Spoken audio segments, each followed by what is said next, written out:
Welcome to Introvert Theater. I'm Terry. I'm Aaron. Yeah, this is, I guess, will be the first time we'll do our hopefully first of many Terry and Aaron's or Aaron and Terry's reviews or thoughts on film. And we just got finished watching Dario Argento's 1977 Suspiria, specifically this 4K copy from Synapse. Okay, let's jump in. What are your initial thoughts? I liked it a lot. I like horror in general. I like slashers. And this was it was just a cool, different look that I would have never really,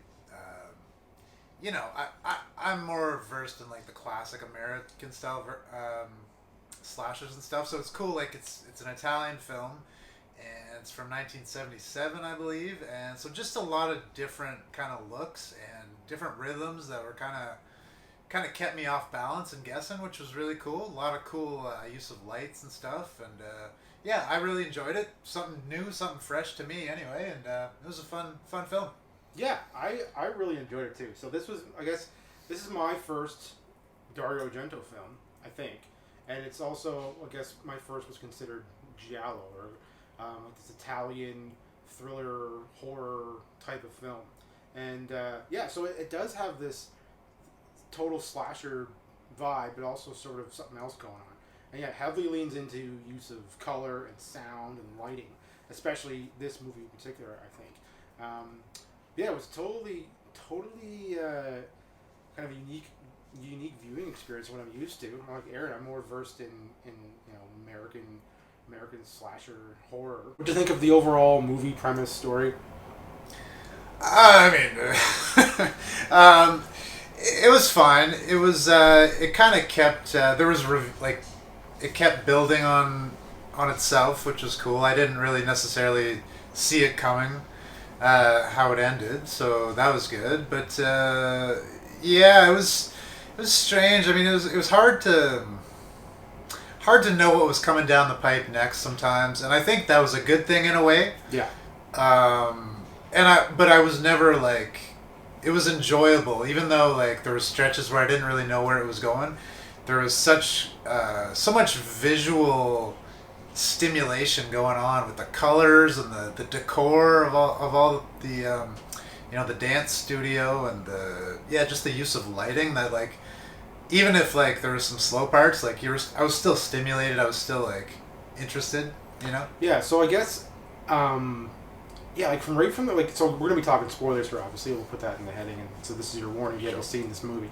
So right from the get-go, there's no real character development from the get-go. You're kind of thrust into this dynamic of what you read in the synopsis. Our protagonist Susie is heading off to a German ballet school, this prominent German ballet school, and we show up. The movie starts with her walking out of basically into the airport, headed out into the street to catch a cab to head there. And you're immediately greeted with like heavy, like the sound design and the music is like instantly in your face, like it's a character. Yes. It's constantly taking you in this like instant sense of foreboding or dread or mystery the entire time. And so she's in a foreign country. She's not sure what's going on. She's trying to find her way to the dance studio. She automatically has a language barrier with the taxi cab driver, and shows up and tries to get in. And she is greeted by somebody, or something we find out after. A current/former student fleeing in some type of duress from the studio itself. So she's confused. We're confused. We're met with all this, like Aaron said, big time. Like use of color and lighting is heavy. Like even in the dance studio, it's like there's like you refer to the room as the red room or the blue room. Every room in the school has its own aesthetic vibe that's distinct from each other. So you're constantly visually stimulated and also visually interested, but also like you're still kind of put off. You're not sure what the heck's going on. And the place has almost like a Castle Dracula absolutely kind of vibe. Yeah, like old, like ornate kind of European. I mean, that was really interesting to me, just to see the decor of like this European dance hall. That the colors and the carpets and the drapes and all that stuff. It was just an interesting building that they were in, and something that like I've never really seen before. It was just like a fresh, refreshing on the eyes. You know what? And also even the characters. Like she's met with a cast of characters are just as odd as aesthetic of the Yeah. place she's staying in. Yeah. And the movie gave me like reminded me a little bit of The Shining, Yeah. in the sense that you have these kind of the wide shots, and some of the tracking shots are similar to like Kubrick would use in The Shining. Even each room in the Overlook Hotel kind of has its own like personality. Definitely. And then mixed with the music too, like when you open a shot of The Shining, you have the music, and they're headed up the winding road towards the Overlook Hotel. Yeah. Similar kind of use of music and color, and in the same way that in The Shining, things just aren't quite right. They get a little more mysterious, not sure what's going on. Yeah. The hotel, or even like the hotel in The Shining, and here in Suspiria, the dance academy, has its own personality. It's like a character in the film itself.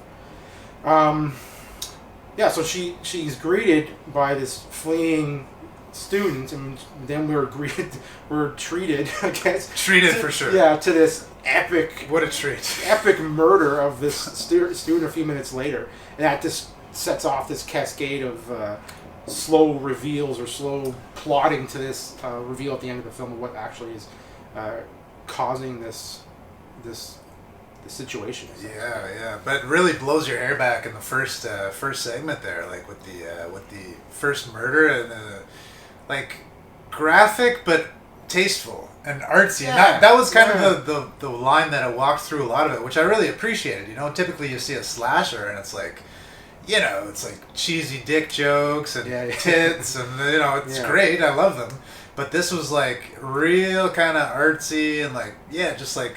It was like looking at a painting, and then all of a sudden you'd see like a fucking knife going into a live heart. Yeah, exactly. So it was shocking, but Aaron put it perfectly. Like in a typical kind of American slasher, you'd see it'd be focused on the actual death itself and the goriness of it. Where they still do that here, but it's mixed well with the quick cuts from panning one thing to the next, and then with the lighting and the music, and the color. Like a lot of times there'll be a character and they're front lit and then they're back lit with a different color, and there's a transition from one room to the next with like blue or light blue to a complete dark red, and that really plays into a lot of the shots. And there's obviously there's perspective shots from the killers or the presence. There's a lot of like zoning down a hallway or peering up over something, looking at other characters talking, and you get the sense they're being watched. It's not necessarily by a physical being, seemingly could be, whatever's going on, like that sense of dread that's building in the storyline in the Overlook, the dance academy. As much as there was like a lot of use of color, which was awesome, there was also some really great uses of blackness. I don't know if you found that. Like sometimes the screen would just cut out to the point where like I was like, oh, did the TV malfunction? Like what just happened? Yeah. And then there was this like creepy voice that just took over, and it scared the shit out of me. Yeah. And I was like, wow, I've never like seen darkness used like, I don't know, like that was really effective for me. And I think especially because it was contrasted with so much light throughout the film. But yeah, I really appreciated just their use of like total blackness at certain points, and they did it very like judiciously, but it was pretty effective for me. Yeah, they did that with the sound a couple times too. The sound is just like filling the one of the benefits of this 4K disc and this version of the film is it has a Dolby Atmos track, so it's very room filling, and you're getting this cartwheeling of sound sometimes back and forth between the rear speakers, and you're hearing there's a lot of in some of the music. And some of the sound design, there's music and you're hearing voices or footsteps or something going on. It's juddering around and it's creating this complete sense of, like I said, it's adding confusion. You almost feel disoriented. But it's making quick cuts from that sound to like complete silence. Absolutely. Right? Yeah. And the same way they would do with the blackness like you talked about. Yeah. So it was very, very interesting.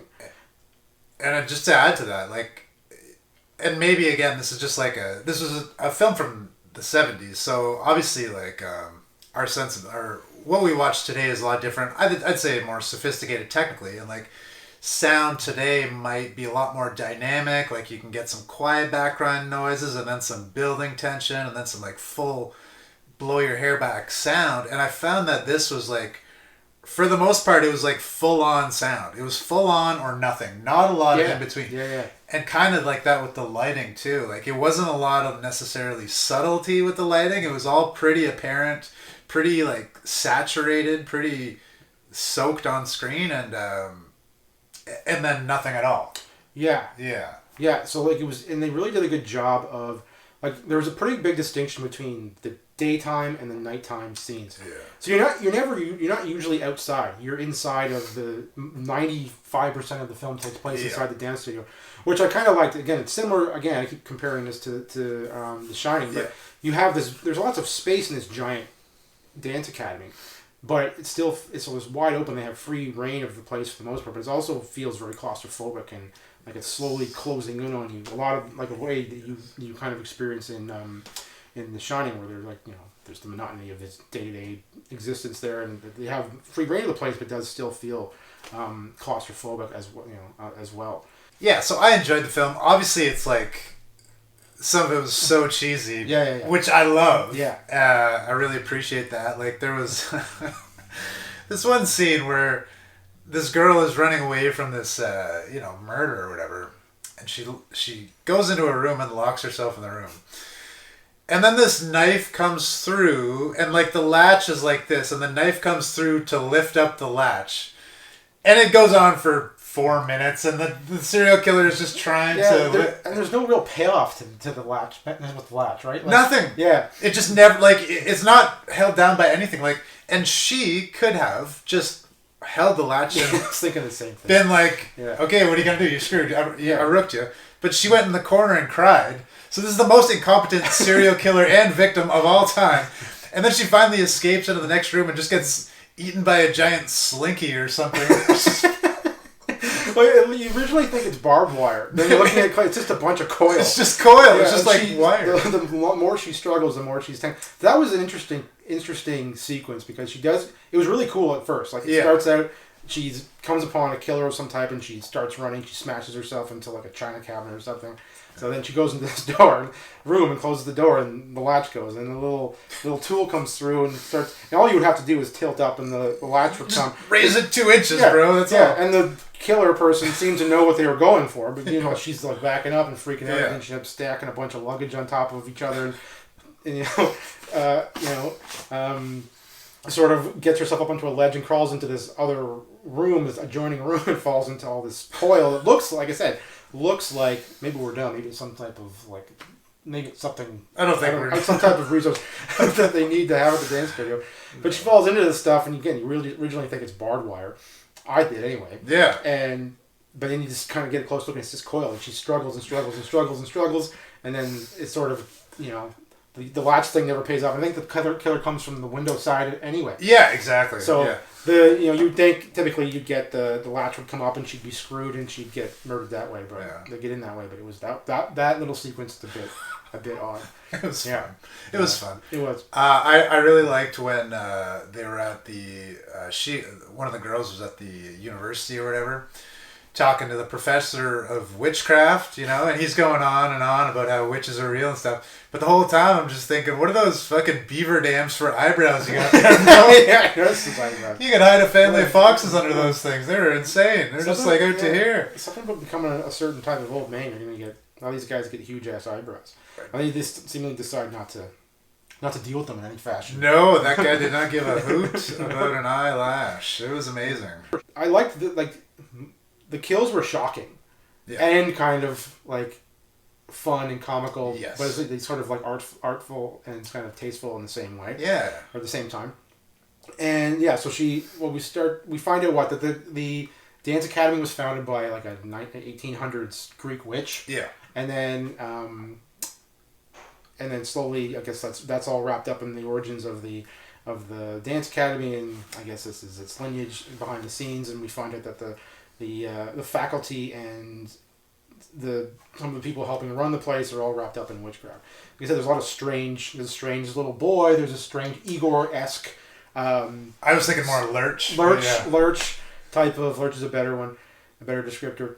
A Lurch type character, and all these cast of characters add up to be like everything makes you uncomfortable. Everything's getting... something's not right here at the dance academy.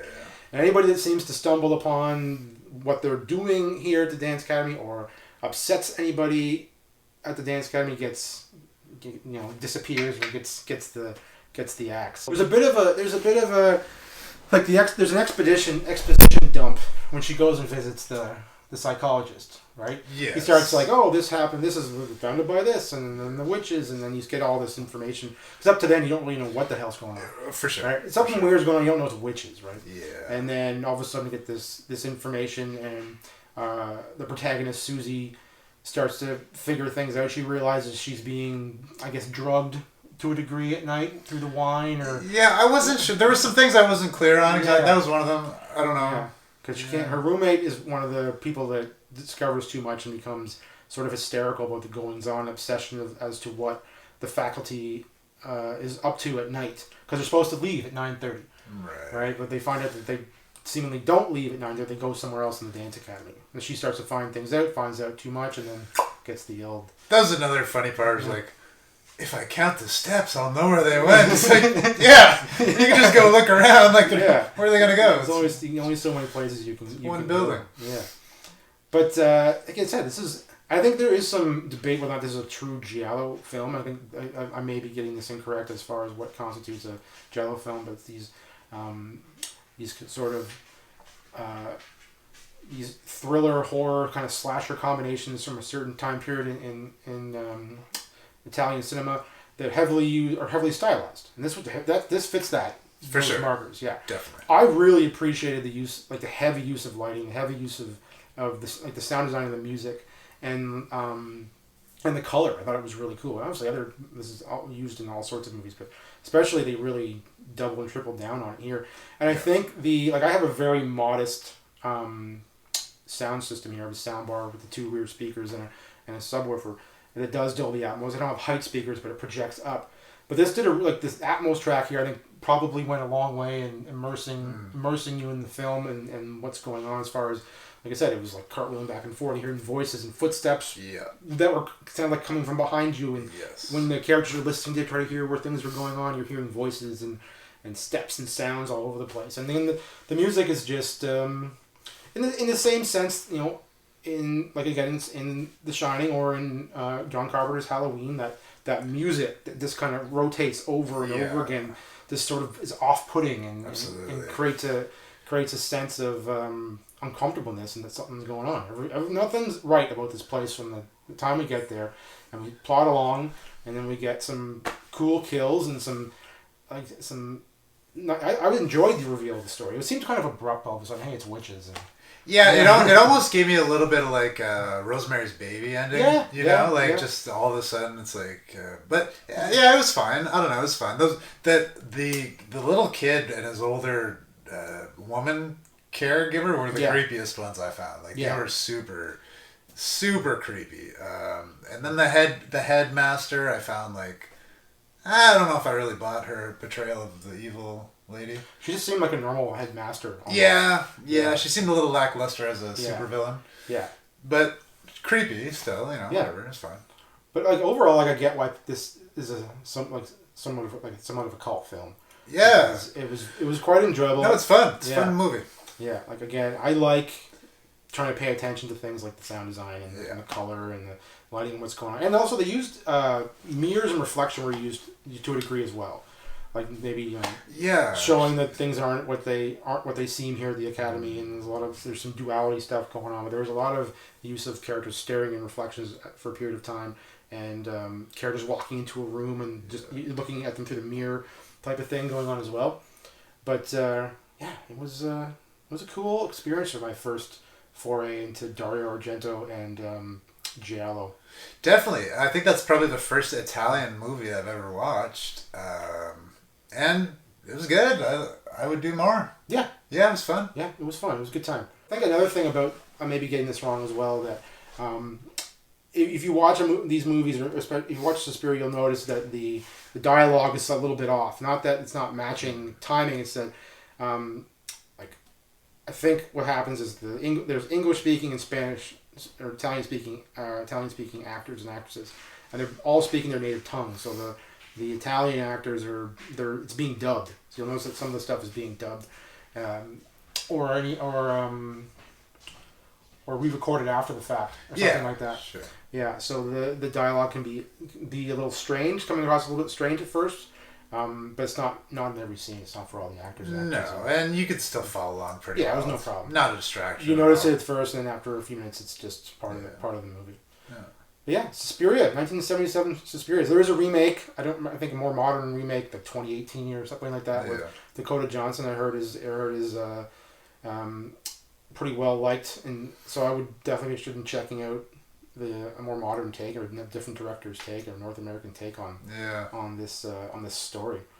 But if anything what we just said sounds interesting, give it a go. I'd recommend it. If it sounds like something you'd be into, I would definitely think you'd have a good time with it. If it sounds ridiculous, you probably won't want to. Yeah. Probably won't want to sit through it.